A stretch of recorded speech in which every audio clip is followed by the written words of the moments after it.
ગાંધીનગર જિલ્લાના દહેગામ નગરપાલિકા હોલમાં આજે પ્રથમ સામાન્ય સભા મળી હતી, જેમાં નગરપાલિકાના પ્રમુખ નેહાબેન પટેલના અધ્યક્ષસ્થાને આ બેઠક મળી હતી. ચીફ ઓફિસર ઉમા રામાણી તેમજ ભાજપ અને કોંગ્રેસના ચૂંટાયેલા કોર્પોરેટરો ઉપસ્થિત રહ્યા હતા. દહેગામ શહેરને ઝડપી વિકાસ થાય તેના માટે વિકાસના કામોને સર્વાનુમતે બહાલી આપવામાં આવી હતી. નગરપાલિકાના કોર્પોરેટરના ચૂંટાયેલા ભાજપના નવા પ્રતિનિધિઓને વિવિધ ખાતાઓનું વિતરણ કરાયું હતું અને નવા 14 જેટલા કોર્પોરેટરોમાં નવા ખાતા પ્રાપ્ત થયા, તેમાં ખુશીનો માહોલ જોવા મળ્યો હતો. વિરોધ પક્ષ દ્વારા વિવિધ પ્રશ્ન બાબતે ઉગ્ર રજૂઆતો કરી હતી અને એજન્ડા મુજબ રજૂઆત કરીને સામાન્ય સભા મુલતવી રાખવામાં આવી હતી.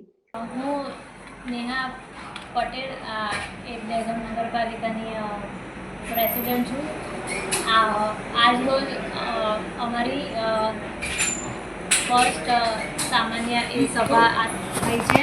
તો એમાં અમે લોકોએ 14 સમિતિઓ બનાવી છે અને 14 કોર્પોરેટરોને ચેરમેન એ બનાવ્યા છે. તો એ બદલ અમારી આ સામાન્ય એ સભામાં મેઇન મોટું. આજે સામાન્ય સભામાં બીજી શું ચર્ચા વિચાર?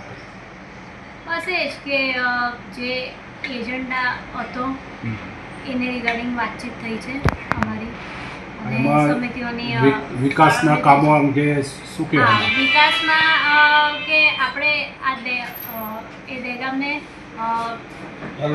અલગથી મોડ આપવો છે કે વિકાસમાં એ સૌથી આગળ રહે.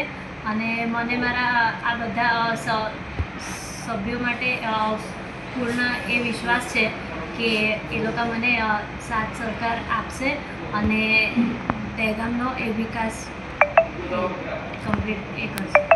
જેડીસી ન્યૂઝ સાથે અગરસિંહ ચૌહાણ, હરસોલી.